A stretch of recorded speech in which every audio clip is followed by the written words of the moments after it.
Hi there, this is Mr. Evans, and in this video I'm just going to finish off this section on segmentation, targeting and positioning. So this is the final video here, just looking at the value of and influences on choosing a target market. So the process that we've been going through in the last few videos: number one, segment the market, understand it, break down the consumers into similar groups of consumers who have got similar needs, so you can identify and understand the customers that you are trying to sell to. Once you've broken down the market into separate groups, decide whose needs your business is best suited to meet. What's your core competence? What can you do better than your competitors, and which customers will that appeal to?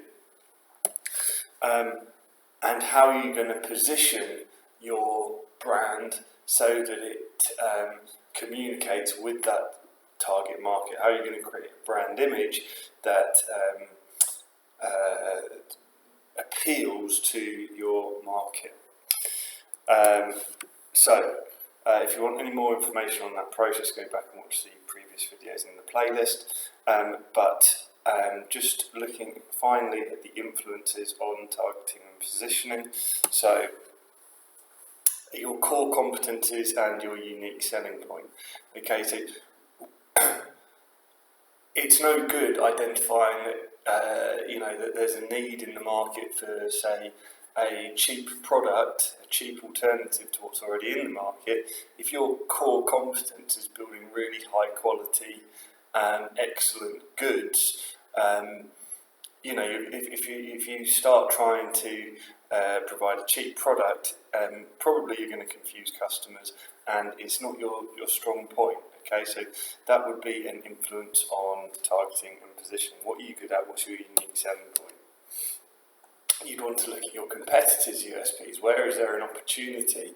Where a customer needs not being met, and how can we meet those needs? Your ability to reach the target market will affect your targeting and positioning.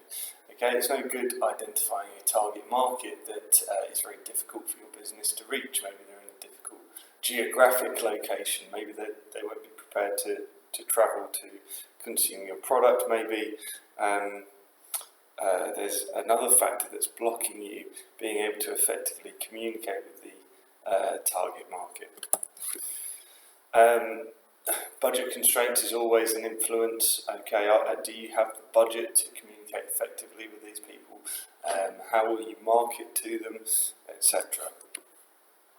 The size of the market and the potential future growth prospects will obviously be a consideration. How big? What's the potential for this market?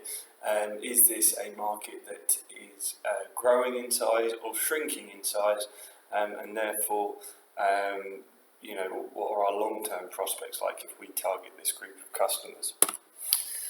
So, final point, what's the value of going through this process? It helps us to identify gaps in the market.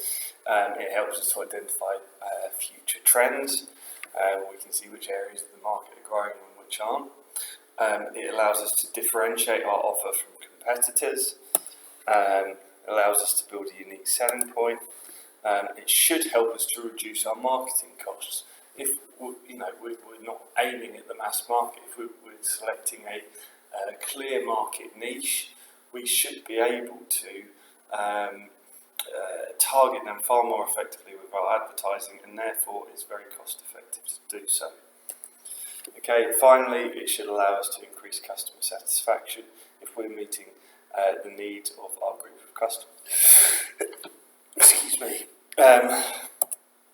So that's the final video in this little section on the value of targeting and positioning.